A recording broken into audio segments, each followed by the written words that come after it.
Stepping into your greatness and stopping the habit of playing small can be a transformative journey. It involves self-awareness, confidence building, and intentional action. Here are some things for you to consider to help you make this transition to optimize all of who you came here to be. Hi, I'm Jenny Clark, a conscious leadership expert who spent 2 decades in executive recruiting and talent management. Having worked with giants like Google, Spencer Stuart, I discovered that the secret to transformative leadership lies in the 5 dimensions of conscious leadership. And I'm here to help you unlock your full potential. Join me on this channel as we embark on an honest and vulnerable journey together to become the kind of leader that genuinely inspires organizational transformation.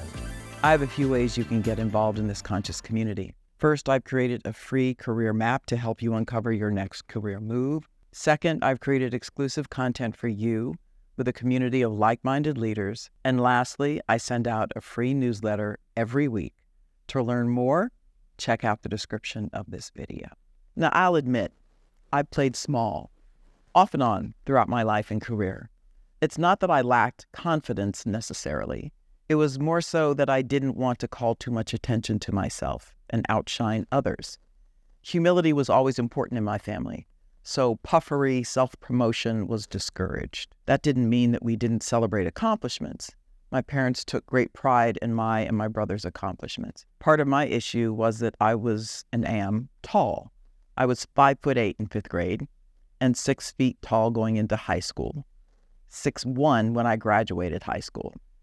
I was smart, well-liked, active in student government, and I worked at a job at the local grocery chain and had a wonderful boyfriend I'd met in my junior year. Bob was from a loving family in a nearby town. His father was ex-military and worked for the post office. His mother was British and worked in the home. Bob and his brother were strong students and athletes. We met at a track meet. He was competing. I was doing something like handing out awards. It was pretty much love at first sight. We had a loving teenage romance for 5 years. As a freshman, we went to different universities that were about 500 miles apart, but we saw each other regularly. In our sophomore year, he moved closer to me to attend a nearby school, and we lived together. This was revolutionary. I was in heaven. By the middle of my junior year, the unexpected happened. Bob came to me and said we could no longer be together. He said he felt inferior to me. I was shocked and pained and said, I'm just a French and linguistics major who doesn't know what I want to do with my life. He said, I just know that you're going to do great things, and I can't go with you on that ride. I love you. It was the most devastating thing that I had ever been through, but I quickly realized the most loving thing he could do. In terms of other romantic relationships, well, I frankly didn't aim high enough. In the back of my mind, I thought I might be able to bring someone along, but I was holding myself back in doing so. I've learned I can't shape someone to be more than who they want to be. I spent more years single than married, and that's fine. I have my son and a fulfilling life. There's someone out there great enough to hold his own with me. In the workplace, I wasn't comfortable completely unleashing my full potential in all of my roles because I wasn't sure others would receive it well. And in some cases, I didn't think they deserved it. The workplace doesn't always reward the best talent, but instead those most dominant in the majority in the organization are comfortable with.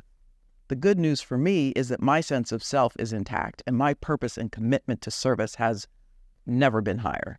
I know how good I am, know how great I am, and I have the freedom of being self-employed and have embarked into new pursuits that leverage my experience, my expertise, insights, and passion for bringing awareness and love into the world in new ways.